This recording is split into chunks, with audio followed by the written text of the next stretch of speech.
Hey guys, this video will show you how to work the screenplay template that I created in Google Docs and shared with you through Google Classroom. The first thing you'll probably notice when you look at any screenplay is that it's always written in the same font. There's a particular font, Courier. It's that font that looks kind of like what a typewriter, an old-fashioned typewriter would look like. This Google Doc that I created for you is a template. It has the basic parts of a screenplay there, and your job is just to type over what's already been put in here with your own information. If we look at the first page here, this is the cover page. All screenplays should have a cover page in which you would put the title of the screenplay and then the name of the person or people who wrote it. And then you would typically also put your address, like your mailing address, your phone number, your email. In other words, your contact information would go down here.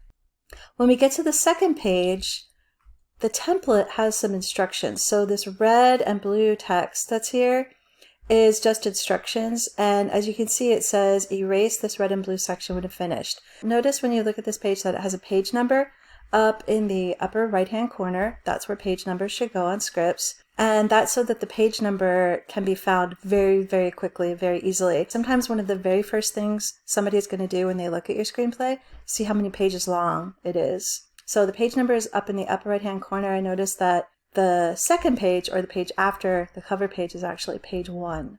When we scroll down to the section where the actual screenplay starts, let's talk about the different parts of a screenplay. This very first thing right here, where it says fade in, it doesn't matter if you plan to use a different kind of a transition when you're editing, you always start it off by saying fade in. And then the part right after this is your scene heading right here.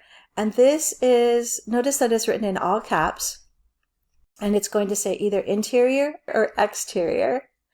And then it's going to say what the location is, rough time of day, not like what o'clock it is, but is it morning, is it evening?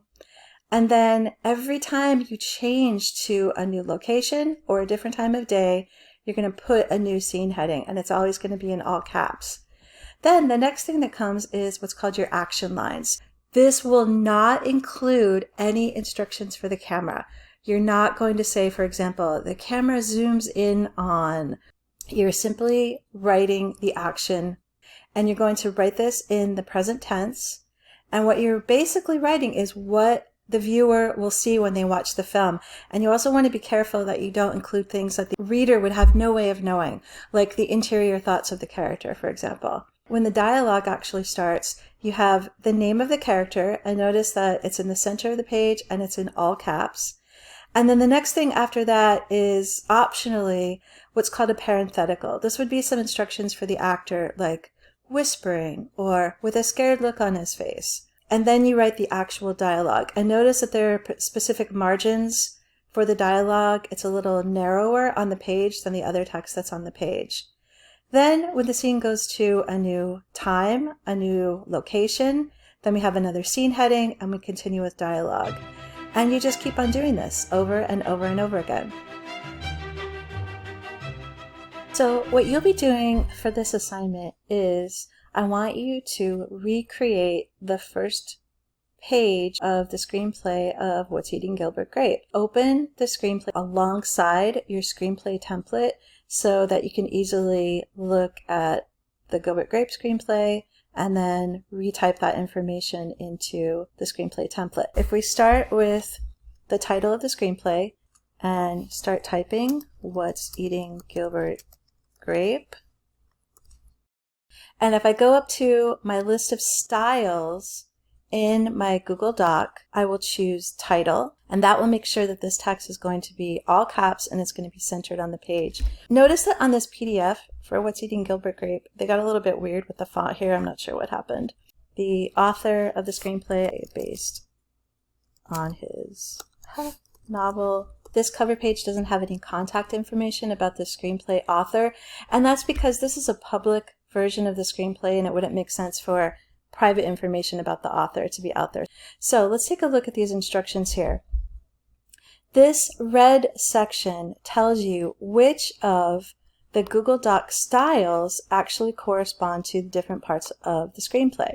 So the scene heading, which is this part right here, is going to use the style title. The action lines, which is this part right here, is going to use the style subtitle.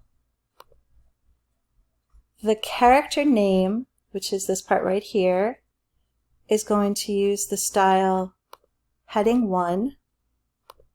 The dialogue, which is this right here, is going to use the style heading 2.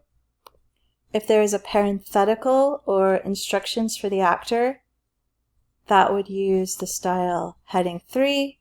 And then finally, your transition, which is at the end of the scene, and actually is not always present at the end of every scene in every screenplay.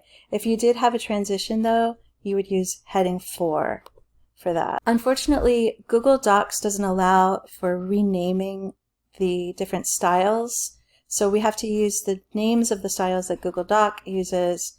But once you learn which style corresponds with which part of the screenplay, it should go pretty quickly. What we're going to do right now though is just take all of this and delete it because we don't need it anymore, and we'll come in and we'll start actually retyping the script for Gilbert Grape. So here, just delete fade in because the original screenplay doesn't have it. Not all screenplays have those transitions into and out of the scenes.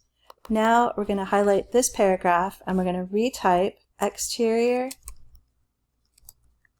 edge of town, morning, make sure that that's all caps. Then we have the paragraph that is the action lines. Look at the action lines in the original screenplay. Notice that every time you mention a character, the character's name is in all caps. When somebody is reading through your script and they're analyzing it for things like how many characters are in which scenes are the characters in, they can really quickly and easily see which characters are in which scene of your script. The first time the character is introduced, it has their first name, last name, and after that we see just their first name. And also it tells us their age the first time, which you don't always have to do, but it is something that is commonly done. So we'll come back over here to the template. Sometimes I don't type very well. I'm going to select this text and make absolutely sure that I'm using the right style for this, which is subtitle.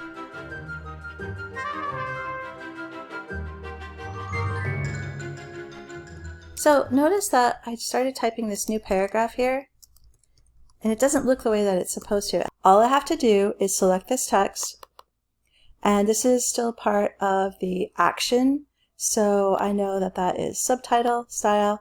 I apply the subtitle style to this text, and you'll see now it looks the way that it's supposed to.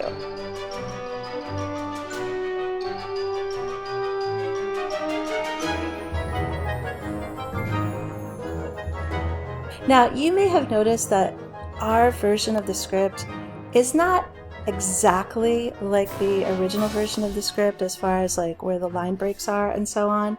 That's simply because of some of the differences between the sizes of the font in Google Docs compared to however this was done originally. Now we're going to come down to where we actually have a character and some dialogue.